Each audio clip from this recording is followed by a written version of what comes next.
ఆదిలాబాద్ గిరిజన మహిళలను ప్రధాని మోదీ ప్రశంసించారు.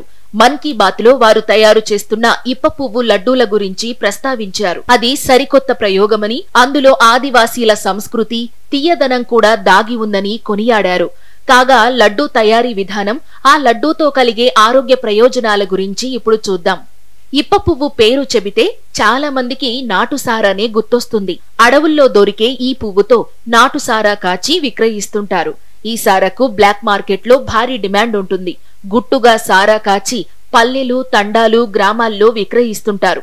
అయితే అటువంటి ఇప్ప పువ్వుతో ఆదిలాబాద్ జిల్లాకు చెందిన కొందరు మహిళలు కొత్త ప్రయోగం చేశారు.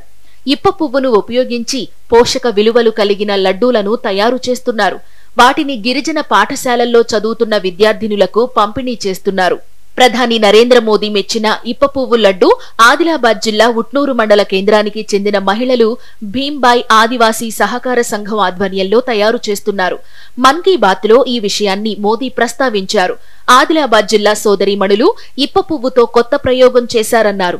రకరకాల వంటలు చేస్తున్నారని, వీటిని ప్రజలు చాలా ఇష్టంగా తింటున్నారన్నారు. వారి వంటల్లో ఆదివాసీల సంస్కృతి, తీయదనం కూడా దాగుందని మోదీ ప్రశంసించారు.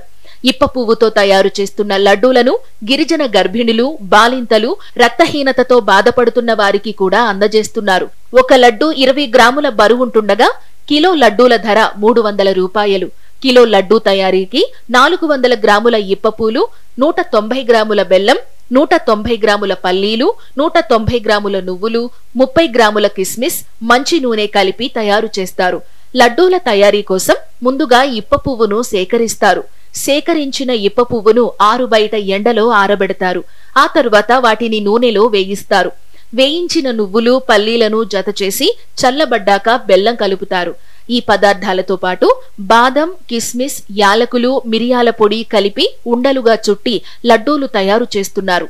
దేశంలో మొదటిసారిగా 2020లో పైలట్ ప్రాజెక్టు కింద ఆదిలాబాద్ జిల్లాలో 1845, కుమురం భీం ఆసిఫాబాద్ జిల్లాలో 817 మంది గిరిజన గర్భిణులకు ఈ ఇప్ప పువ్వు లడ్డూలను అధికారులు అందించారు. ఉమ్మడి ఆదిలాబాద్ జిల్లాలోని ఆశ్రమ స్కూళ్లలో చదువుతున్న గిరిజన విద్యార్థినులకు కూడా ఈ లడ్డూలను సరఫరా చేస్తున్నారు. అధికారులు నెలకు దాదాపు 20 క్వింటాళ్ల ఇప్ప పువ్వు లడ్డూలను భీంబాయి సంఘం నుంచి కొనుగోలు చేసి విద్యార్థినులకు అందిస్తున్నారు.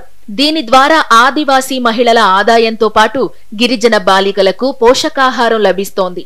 ఇప్ప పువ్వు లడ్డూల తయారీని ప్రధాని ప్రశంసించడంపై భీంబాయి ఆదివాసీ మహిళా సంఘం అధ్యక్షురాలు కుమ్రం భాగుబాయి సంతోషం వ్యక్తం చేశారు.